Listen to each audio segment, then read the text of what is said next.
Welcome to Buffalo Pregame, your source for live Buffalo football discussion, news, analysis, opinions, and more.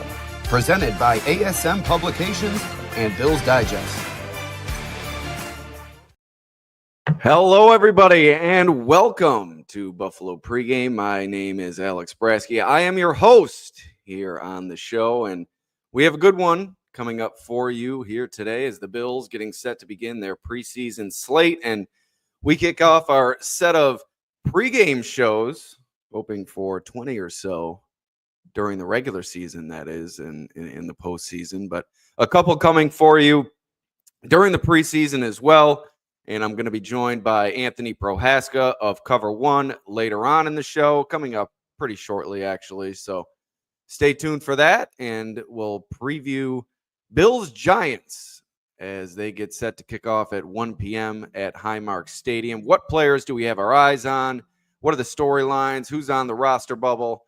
Plenty of good stuff coming from Ant later in the show. Each week on Buffalo Pregame, I'll provide updates on the NFL, NHL, and more via daily articles, podcasts, videos, and more. Please subscribe to Buffalo Pregame with Alex Brasky on YouTube or wherever you get your podcasts, along with Buffalo Pregame with Alex Brasky on Substack, both of which are free of charge. All right, let's get into it. Weather's going to be hot today at Highmark Stadium, expected to be in the 80s, which is to be expected of Western New York at this time of year. I know my former years sitting in the 300 level across from where the sun goes over the stadium, it can be like hell up there when it's 80 degrees and you don't get a nice breeze. So be sure to stay hydrated, as I'm sure Bills Mafia has no trouble doing. And also just take note of the heat that will be on site at the final game, the final preseason game, that is, at the current Highmark Stadium. With the new stadium set to open in 2026, this will indeed be the final preseason game, as Buffalo is only scheduled to have one exhibition contest at home this season. The other two will be on the road coming up next week in Chicago. So a little bit of pomp and circumstance surrounding this preseason game, as much as there can be surrounding a preseason game, with it being the final game in the current Highmark Stadium. And I've seen that parents have been taking their young children there to experience a game for the final time. This is Kids Day at the stadium, so it's always a nice afternoon to get out with the family and enjoy the Bills. A little bit more pricey this year, as I saw on the resale market. But with that being said, it still should be a fine day at Highmark Stadium and one of historic nature for Bills fans and the players and coaches as well.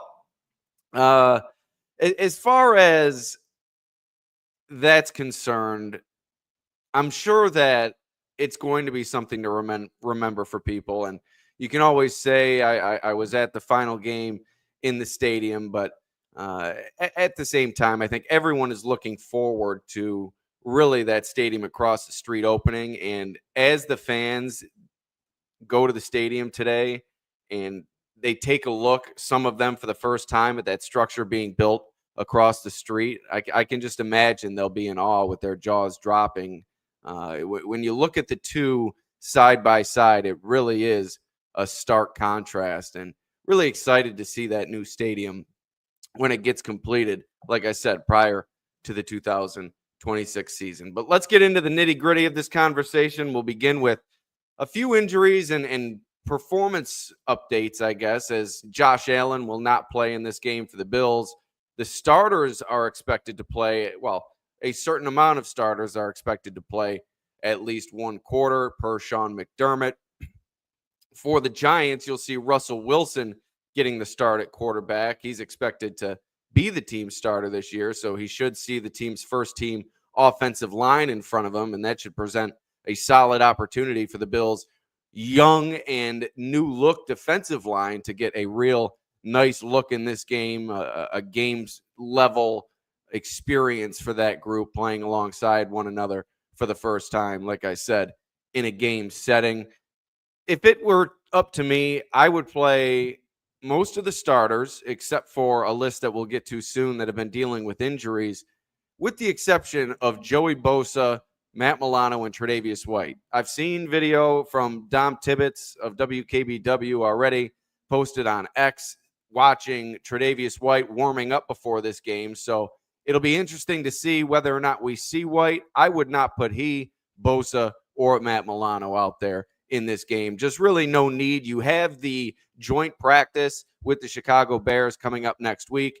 Do it then. But put them out there in a more controlled setting. Having been to the Bills-Steelers joint practice last year, it's much less aggressive than a preseason game will be, with players out there trying to prove their spot on the roster and really no built-in structure as there is during a joint preseason practice. So I would wait till then to put any of those three players and perhaps more out on the field, as there are several players still dealing with injury that extended into the final practice leading into this game on Thursday. You look at Spencer Brown, who had returned, but really only briefly and really has not had an extended return yet. So I don't expect that we'll see him today. Same thing with Terrell Bernard. He's returned, but he hasn't been back, I don't think, for long enough that the team's going to run him out there in a game setting.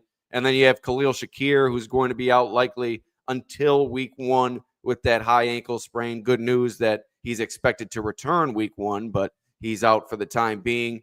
And then you have Curtis Samuel at the wide receiver position, still dealing with that hamstring injury. Somebody looking to really carve out a contributing role on this team with this new look wide receiver group this year. And Curtis Samuel's been injured throughout training camp. So I don't think we'll see him. I don't think we'll see Dorian Williams, who just returned with a calf injury. Cedric Van Pran Granger has yet to return. Taylor Rapp is out with a knee injury for a week. And Cole Bishop also with that quad that he's been dealing with. So you look at the safety position, and that could open opportunity for others here today. I've mentioned on a previous show that I think Damar Hamlin might not yet be in the conversation for a starting role in this team, but the longer that Cole Bishop proves that he can't be available on a consistent basis, the more I think Damar Hamlin might work himself into that conversation. And then you look elsewhere at the position today, and you look at the rookie, Jordan Hancock. I think he'll be thrown into the fire and really be given an extended look at safety, as they've tried to work him in both at safety and nickel cornerback. I think they're still in between what position they want him at. We'll discuss that more with Ant down the road here in a few minutes. But I think Cam Lewis, Derek Forrest, get increased opportunity. Excuse me, I got to take care of a technical issue here. But, yeah, I think you'll see a number of faces really get increased opportunity at that safety position. And you haven't heard much from Derek Forrest throughout this offseason, and he's been finding it difficult to work his way into the conversation. But I think today, with the injuries that they've sustained at the position, they're going to have to give him some time, perhaps with the first or second team, with Damar Hamlin in there as well, and the like. So interested to see how they manage the safety position as we look ahead to today's game against the New York Giants. And then also the linebacker position. Without Terrell Bernard and Dorian Williams in this game, I wonder how much we'll see Joe Andreessen. Shaq Thompson had been putting forth a solid training camp before he went out with an injury. So there's going to be some shuffling, I think, at a number of positions. And I'm interested to see kind of the pecking order for these players throughout the preseason. And that's one of the, I guess, positive signs or positive byproducts of all these injuries is simply the fact that you get to see these other players kind of in increased playing time scenarios. And like I said before, with Jordan Hancock kind of thrown into the fire during the preseason. And this is the time for those players. The players that I mentioned earlier, such as Matt Milano, Tre'Davious White, Joey Bosa, really the Bills' entire offensive line, they are proven players. I'm not sure we need to see much from those guys. It's really the roster bubble and depth type players that I think need to be out there first and foremost. And one of those players at the linebacker position, Edifon Ulofoshio, drafted by the team last year, We haven't seen much from him in terms of on-field production, but he did have a good return to the blue and red scrimmage. I thought he made a number of plays at the line of scrimmage. He's a relatively undersized linebacker, kind of gets lost in the wash sometimes, but I think he'll get increased opportunity today. And then you look at the cornerback position. Without Max Hairston, the rookie, who's been seen on the sideline with a brace, I think he's off the crutches at this point, which is a good sign, at least from what I saw on a video posted to X. You have Jamarcus Ingram, Dane Jackson, and then Corey Couch, Brandon Codrington, Daquan Hardy working in as well. And then you have the rookie Dorian Strong. He's another one who I'm interested to see if they'll put him out there. He was dealing with an injury on Thursday as well. So a lot to watch in terms of players hanging around that roster bubble, trying to prove themselves into contributing roles this season. And with that, why don't we bring in our guest, Anthony Prohaska of Cover One, my man. Nice to see you. And I am very, very grateful that you were able to join me this afternoon now as the Bills getting set about 50 minutes away from kickoff against the New York Giants. How are you? Good man. I'm good. Thank you for having me. I feel like camp just started. I feel like the draft just happened and now it's preseason. I feel like every season seems to, the offseason feels shorter and shorter. And it's crazy how it's kind of crept up. And I'm super excited for today. There's a lot of young guys to see, potentially crack the roster from a lower end of the depth chart perspective, but potentially could make some waves based on the injuries we're seeing or just with some of the, spots that are opened up from a vacuum perspective. So I'm excited to be here and talk some ball and watch the Bills. And yeah, thank you for having me. Yeah, you got it. Why don't we just start with this before we get into anything else? Who do you have your eye on the most? I know that during our discussions leading into this game, you mentioned a few names. If you were to, and I'm gonna force you, one guy, you got to nail it down to one guy. Who are you watching going into this game? Who needs to prove themselves, whether it be roster bubble or in terms of that depth role?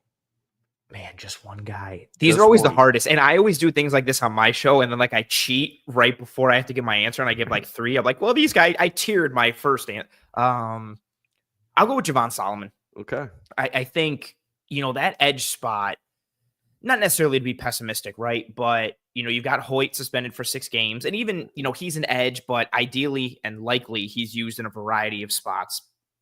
Bosa's probably going to get banged up at some point. You've got Epinesa, who they've used towards more of an early down role last year. I think that's likely to continue. And then you've got Greg Rousseau. We'll see what, we know what he is. We'll see what Landon Jackson can be.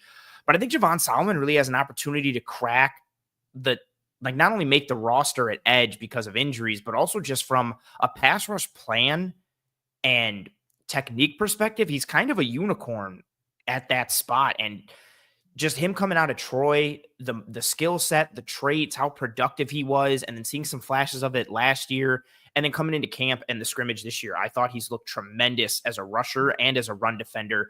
Physical, violent, juiced up, penetrating, but also smart, being able to drive some guys into the backfield in addition to beat guys around the corner like he did in college. I think that the edge spot is so intriguing and interesting, just given how they built it. Guys could get hurt. Guys could stay healthy. Even if everybody stays healthy, who's the best pass rusher? How does it work out? I think it's an opportunity for Solomon to really make some noise in this preseason, starting right from the get-go against the Giants.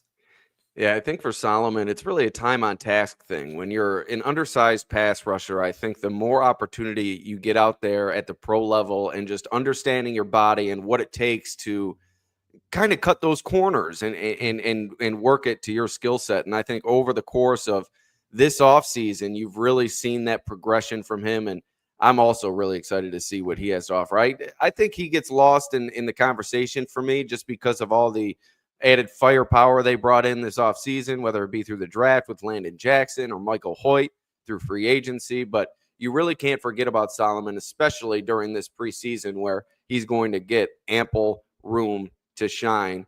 And we had a couple Go Bills from Fred Palmer watching from New Woodstock, New York, also Bills media outlet.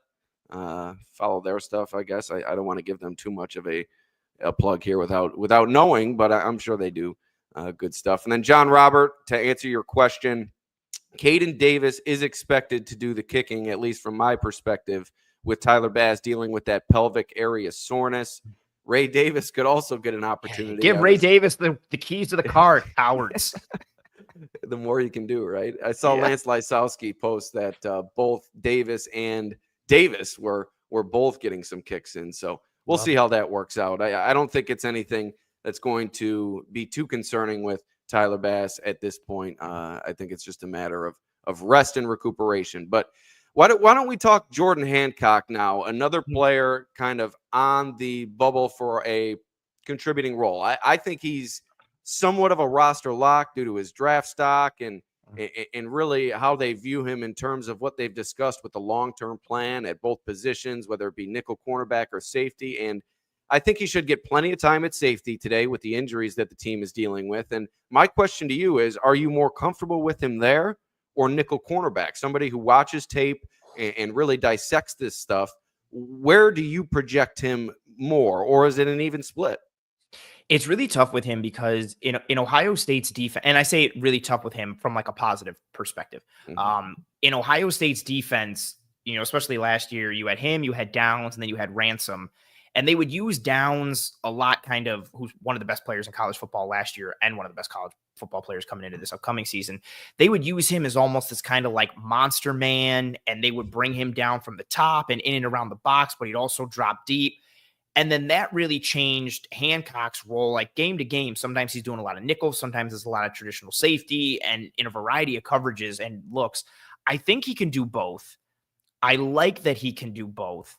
I would like him to focus on one because I don't think it's so hard to be a master of both spots equally. I feel like if you try to be really good at two separate positions, it caps the ceiling on how good you could be for just one, which is rightfully expected. Like, it's so hard.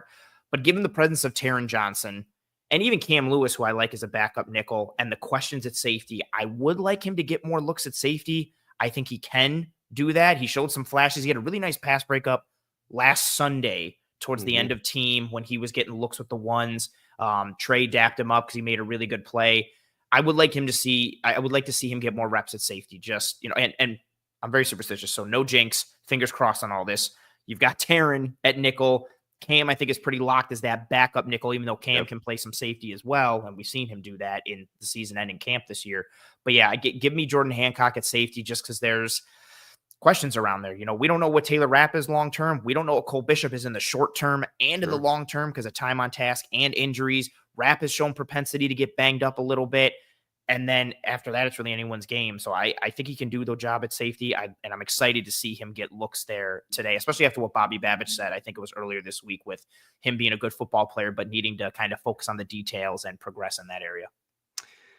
Yeah, and Babich has really, like I said, laid out the long-term, well, hasn't really laid it out, but he's discussed it several times throughout the offseason, how this was kind of the plan all along with Hancock, kind of throw him into the fire. I've used that phrase a few times today.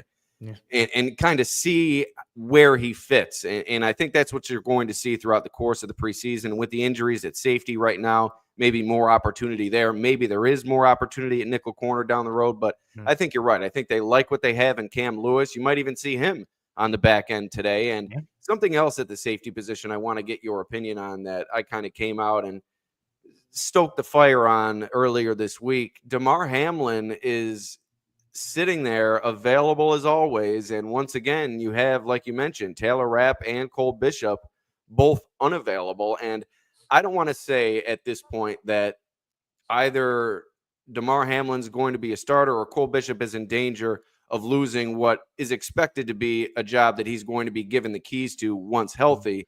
Because if you watch him on the sideline with athletic trainers, it seems like he's working his way back. So I don't want to go that far quite yet, but are we getting worried about Cole Bishop in that sense? And is there room to consider that Damar Hamlin might end up being not only a week one starter for the Bills, but perhaps the starter for the long term during the regular season, just due to Cole Bishop's repeated unavailability? Yeah, I think everything you said there, I think is pretty spot on. In an ideal world, I think the Bills want Bishop and Rapp to be the starters. I kind of also thought that last season, though, too. If things had gone well and Bishop didn't get banged up in camp last year, I think they kind of wanted to give him the keys potentially last year as well. A little more of a prove-it year last year than this year. Sure. but he needs that time on task. I've said this on Twitter. I've said this on so many shows. A lot of his best reps and a lot of his work at Utah, the safeties at Utah were him and Sione Vaki. Vaki, I forget what team he went to, but he was like a dual threat safety and running back. He plays running back now in the NFL. But him and Bishop would both work at their best in and around the line of scrimmage, in and around the box. They were more of like a hybrid, like safety, monster man, big nickel. Bishop would line up as like off-ball linebacker in blitz or cover a tight end in man coverage. But a lot of his best work was coming forward and playing, as like a more of a buzz down robber type of safety or in the slot and nickel. Obviously, that's a different type of world than what the Bills do with their safety. So he needed a lot of time on task, especially with how much those safeties quarterback everything back there and align and adjust and the coverages that they play. I think he has a lot of fun traits that the Bills could use at safety, but I thought he needed more time on task to really progress there. And he didn't really get it last year. And early on, he's playing against Houston. He has a mental mistake with Rasul Douglas. We see the big catch and conversion.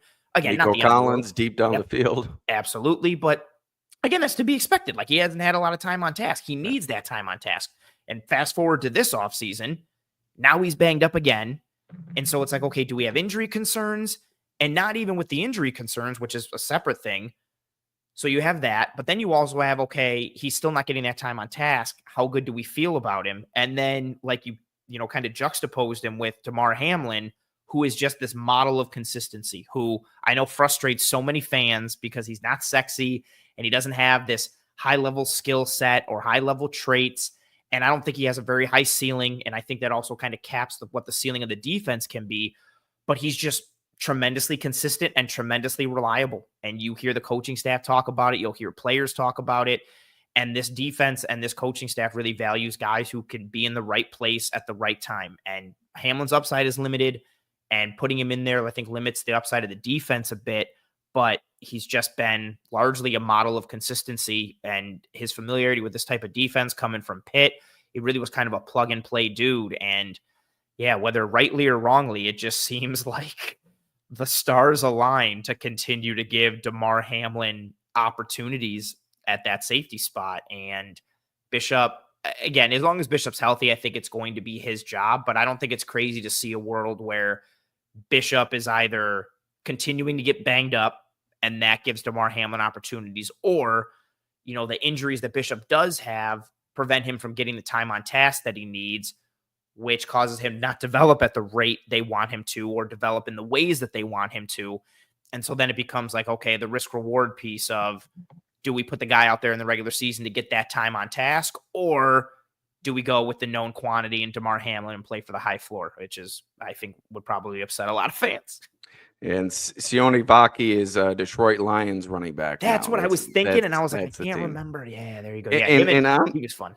And on the Lions front, great to see that I think it was Maurice Norris ended up being okay yesterday. That was a scary sign. The game was suspended against the Atlanta Falcons. Looked like a ugly head and neck injury, but went to the hospital, was tested, and seems to be all good. And Nate alerted me to check X. James Cook is suited up for the Bills today. So I was going to discuss this after you departed, but James Cook suited up for the Bills, along with Curtis Samuel and Cole Bishop are the players that I've seen so far. So all that discussion about the Damar Hamlin and Cole Bishop situation, with Cole Bishop potentially set to perform against the New York Giants, that could certainly put that pour cold water on that conversation. And it's always interesting. It could pour cold water on top of that situation. Cold water. Sorry, I couldn't resist. But it's always interesting to track these injuries and how they play out. And so some surprises there. So let's see. Yeah, I wonder if it's like, are they gonna, now I'm immediately like, are they gonna see game action, or is it like stand on the sideline? Yeah, we just wanted to go through warm-ups and get the feel and get ready because they are close to returning, or we just want them to continue to get some work because we know they're shut down for the game. Or it could just be, kind of part of their plan of, if this was a game, they'd be going, but it's the preseason, so we'll kind of keep them in the barn and rest them a little bit. But any way you slice it, it's good to see. Even if Cook doesn't play, good to see him in uniform going through warm-ups. Same for Bishop, same for Samuel. that's really good to see instead of just seeing them on street clothes for various reasons. Yeah, someone mentioned on Twitter, I can't remember who it was. It wasn't you, was it? I think it was Adam, actually. It was Adam from Cover One. He said this is like the quietest, most respectful holding ever. Oh yeah, that might have been Adam. From James Cook, and this just kind of continues that, being in uniform for the team's first preseason game after holding in for 4 consecutive practices. So James Cook is in the mix, and a few others as well. I'm buying into the conspiracy theory that HBO was like, hey, we're not really getting enough juice here. Everything is too nice. Let's go offer James Cook some money to hold in and create some drama, so that way episode 2 can have some spice to it, because we didn't get enough with episode 1. I saw that circulating on social media as well, and I'm usually not a conspiracy theorist guy, but the Bills and the way that they handle the media, they really try to pull the puppet strings, and I would not put that past them whatsoever, because Hard Knocks got terrible reviews coming off that first episode. I know that Bills fans were going to love it, because if you love the Bills, you're going to love everything Bills, and I don't fault them for that at all. But from an unbiased perspective, I think you could look at it and say, wow, this was kind of a milquetoast hour-long session here. But regardless, James Cook has seemed to pour some of that cold water on his situation as well. So it'll be interesting to see who does get on the field today. A few players that will not be on the field for the Bills: Tyler Bass with that pelvic area soreness, Taylor Rapp out for a week with that knee injury, Khalil Shakir ankle injury.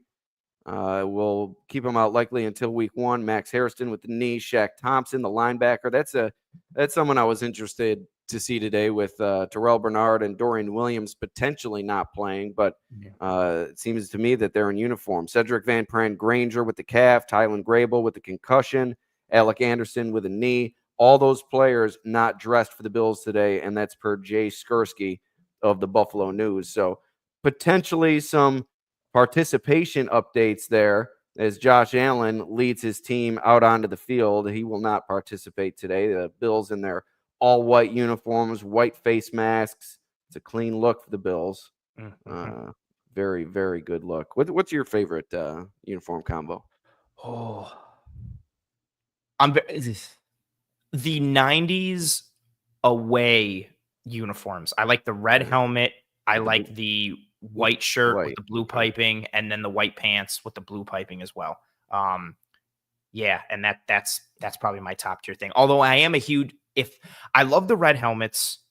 I love the current helmets. My favorite helmet is the one behind me, the white Bills helmet with the blue face mask.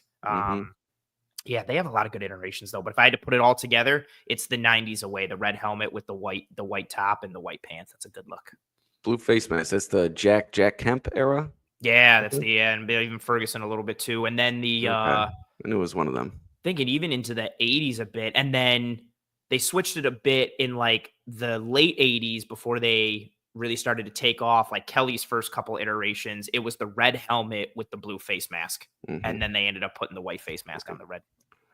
Patrick, not sure how long Tyler Bass is expected to be out, but we haven't had any alarm bells raised by the team, so I think we're all just kind of waiting to see. He did seem to be, per reports, I think Patrick Moran of Talking Buffalo, who had been there at camp several days, said that he was moving around a little bit better on Thursday, so potentially he's trending in the right direction. There's obviously no need to put a kicker out there during a preseason situation. And a question here from Scott: when does Shavers get a fair shot to make the team? And that's another topic of conversation that I was planning on bringing up with you, Ant, and we'll do it now. Shavers was one of my players to watch within my 5 players to watch on Buffalo Pregame Substack. Make sure you subscribe to that, and be sure to like, share, and subscribe to this post as well. I don't prompt people to do that enough, but please go to YouTube and hit that like button. Subscribe as well. Also on all audio platforms, Apple, Spotify. You can find it wherever you'd like. But Tyrell Shavers has kind of been hanging on for dear life on this team the past few years, and he's got good measurables, just hasn't been able to do much on special teams. Is that going to factor in into his potential quest this preseason, do you think? Or is it all about his production at receiver, which has seemed to take a step forward even from last year when he impressed during the preseason? Yeah, I think that's a really fair question to ask. I do think the special teams piece will impact it because even if he makes the team, the final 53, you're looking at likely like wide receiver 5 or wide receiver 6, maybe wide receiver 4 if a bunch of guys ahead get banged up, like we've continued to see a little bit here. So anytime you're at the bottom of the depth chart of the 53 for any position group, that means you need to contribute on teams in some way, shape, or form.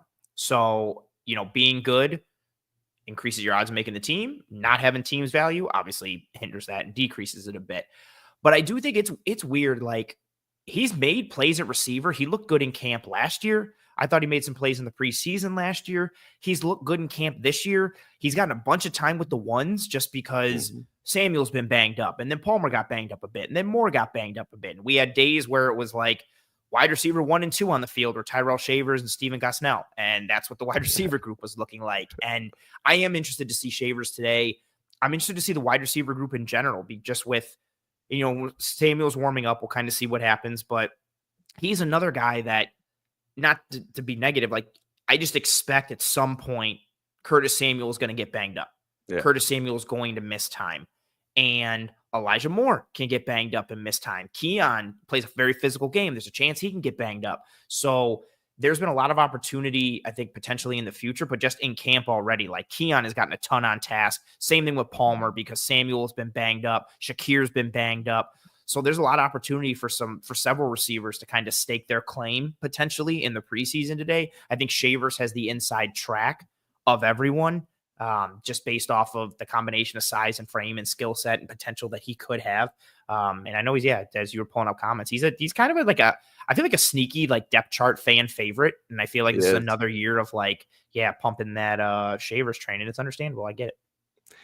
And I'm continuing to follow the updates on X and James Cook going through warmups with the first team offense. So interesting.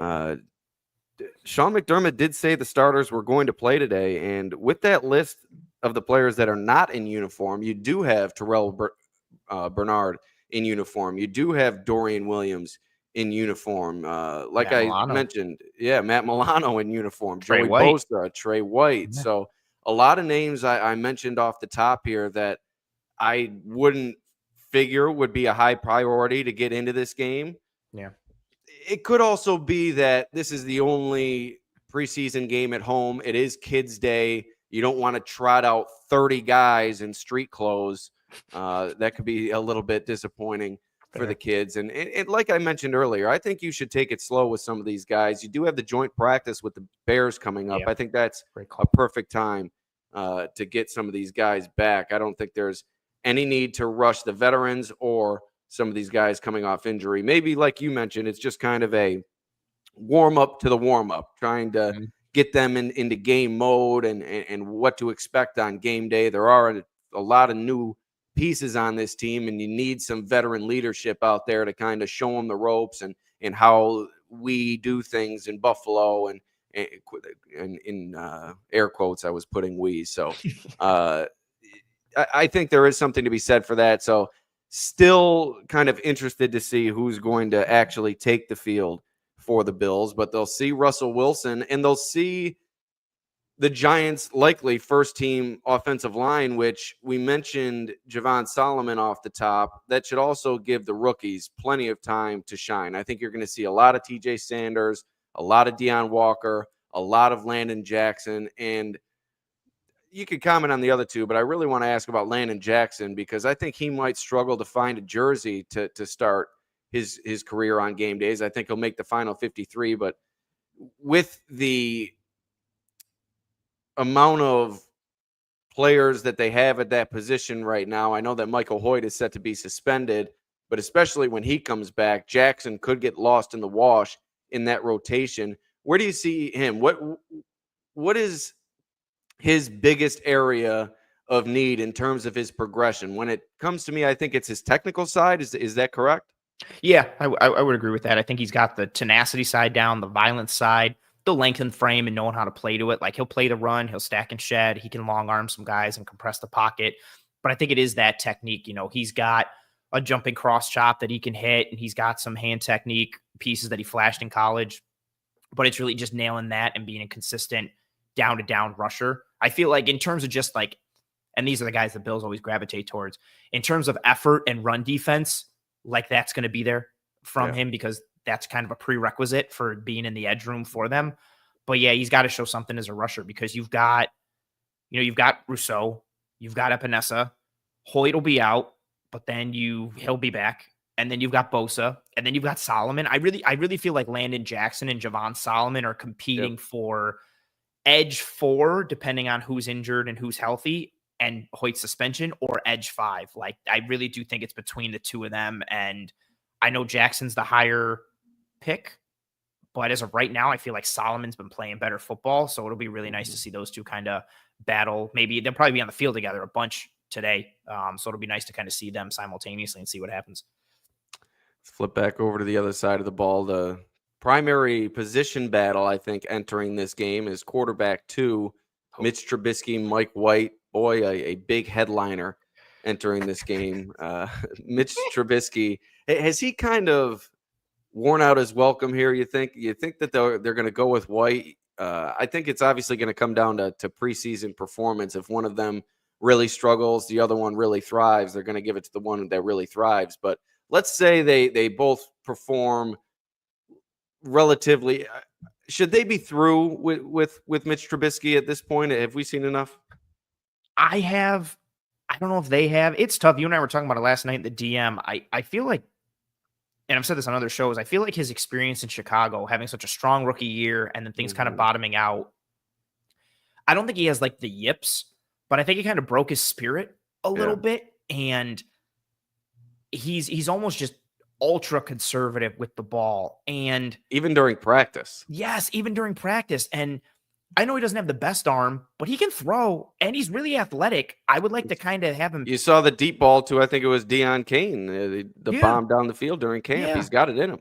Like, tap into that a little bit. And I just think for whatever reason, and again, it could be complete direction. They could be telling him, like, take care of the football. Your job is to take care of the football. So maybe he's like, that's priority 1 and nothing else. But I would like, again, it goes without saying, if anything happens to Josh Allen, the offense is going to have problems to deal with, even with how good their run game is. But I think Mike White has the capacity to sling it a little bit more, even just what he's been in the league the past couple of years, even his time with the Jets, a couple high volume passing games. There's that one against the Vikings I'm thinking of, and I think the other one against the Bengals. And I just really haven't seen any of that from Trubisky in a much longer time and a much larger sample size. I'm hoping it's White. I think Trubisky's spirit is broken, and he just seems very, I don't know. I just feel like he's going out there and he's just like, yeah, I'm just going through the motions. Yeah, he just seems, and I understand it too. Like that time in Chicago wasn't ideal for him, but yeah, I think he's close to kind of showing himself out potentially, depending on what they value or to what they're looking for.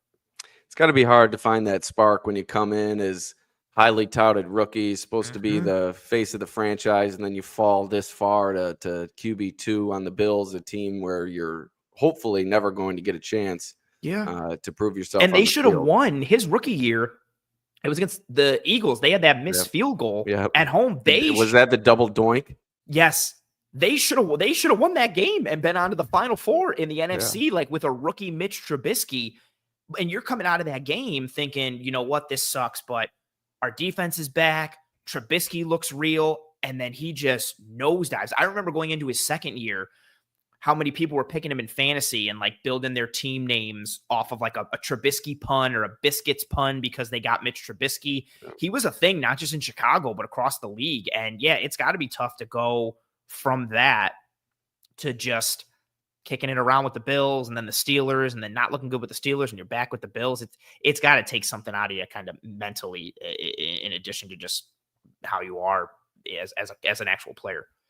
Yeah, for sure. Elsewhere on offense at center, they're pretty banged up without Cedric Van Pran, Granger, and Alec Anderson. It's going to be interesting to see. I think that the name that I saw Joe Biscaglia throw out, Kendrick Green, probably to get the majority of the snaps today at center, maybe some Jacob Byer as well. But They're really banged up there. But let's look to the tight end position before you get out of here. And the rookie Jackson Hawes, who I think has a chance to be the preseason darling for the Bills. I saw him during rookie minicamp catching passes all over the field. And since then, he's really kind of continued on. And you hear his offensive line teammates discuss his blocking ability. They consider him really a veteran in terms of that skill. So I think there's a lot to be shown for Jackson Hawes over these next few weeks. What excites you about Jackson Hawes in this passing game and as a potential sixth offensive lineman? I think it's what he brings in totality. And, you hit the blocking piece. It gets talked about so much. It's been talked about nationally, locally, of the fans, like just what he is and kind of who he is as a player. And he's a legitimate people mover at tight end. Some of my favorite reps in camp were him and Reggie Gilliam on the front side of runs, just moving people and evacuating them like from the field. It was awesome. But I think he's not a field stretcher as a tight end, as a route runner, as a pass catcher. He's not some athletic marvel, but I think he's better from like 0 to 10 yards than he gets credit for. He's a big, powerful dude, but within that power, he's got some, not like quick burst, but he's got some explosion type of movements from like 0 to 5 or 0 to 10, especially once he gets going. And he can function, 0 to 10 running routes. If it's going to the flat, if it's on a drag route, if it's, a little over the ball route, or even kind of a dig or a deep hook or a deep hitch. And then you pair that with the blocking capacity and not being like unathletic, then you get the opportunity to kind of go play action, do some tight end leak things with him, which they've done. He can handle some defensive ends and some linebackers. I really like what he brings, especially in this offense that we know is going to be condensed, reduced formational width, run the football, pass out of those looks, hopefully work in more play action than they did last year. I'm really excited to kind of see what he brings, especially in a tight end room with how they're constructed, with what Knox is, what Kincaid is. We'll see, what he is going into this year, and then what Hawes is just as a floor player. I think he offers this offense a lot of value as a late round guy and somebody that can be really used from a matchup perspective. Yeah, I think also at the tight end position, Dalton Kincaid and also extending to the wide receiver position, both he and Keon Coleman, I don't think they'll be out there extensively today or throughout the preseason overall, but I do think you'll see them get some valuable reps and valuable targets. And I'm really, I guess, more interested with Keon Coleman and to see if he can carry it over what he did during training camp into this first preseason game and beyond, because I think he's become much more technical. I think everything he does really has a purpose. As I heard Sal Capaccio discussing on the WGR Roundtable, he used the term intentional, and I think that's the perfect term to use with Keon Coleman. Last year, he seemed to try to just be beating everybody based on raw ability, and now he seems to be more cerebral and in control of everything he's doing on the outside. And I think going up against these opposing cornerbacks is going to be really important for his preseason progression. But did we forget anything, Ant, or you all said as we're about 17 minutes to game time here at Highmark Stadium? I think that's everything. And then especially with what you talked about, I was watching here on YouTube before I jumped on the stream with you. Yeah, I think we've hit pretty much all of it. Now it's just a matter of everybody suiting up. Are they actually going to suit up and do stuff, or are they just kind of going through the motions and doing the warm up to the warm up? Like Cole Bishop, according to Dom Tibbetts, he did not see Cole Bishop going through warm ups, just kind of standing to the side. And Curtis Samuel was going through warm ups. So interesting. Like we mentioned previously, it could just kind of be a run through the motions for these guys and kind of a walkthrough of sorts for preseason purposes. But like you said, we'll see participation level and then we'll go from there. Why don't you plug what you have coming up? I think you got a post-game show coming up tonight. That's right. I am live on the Cover One YouTube channel immediately following the Bills game today against the Giants and all the preseason games going forward, as I have been the past couple of years. And those post-game shows are really focused on what we saw schematically as much as you can on the broadcast before I dive into the tape when it comes out. But the player evaluation pieces, who shined, who didn't, stock up, stock down, positional battles, all that kind of stuff. And all the comments and questions and thoughts from everybody in the chat. So very excited to do that today. And yeah, I'll be tweeting on Twitter at @pro__ant. I'll also be posting on Blue Sky at @proant, no underscores there. So it'll be a pretty fun and active day. I'm very excited. And thank you for having me. You got it, my friend. Thank you for joining me, and we will see you soon. Enjoy the game. You too, man. Have a good one. All right, Ant from Cover One, thanks for joining me, and very good stuff from him. Much more on the analytical side than I am. I'm not as much of a film junkie as I don't think anyone is those guys over at Cover One. The stuff that they do is so valuable for the fans, and very, very grateful for Ant to spend some time with us. But I'll leave you with this. Just stay healthy.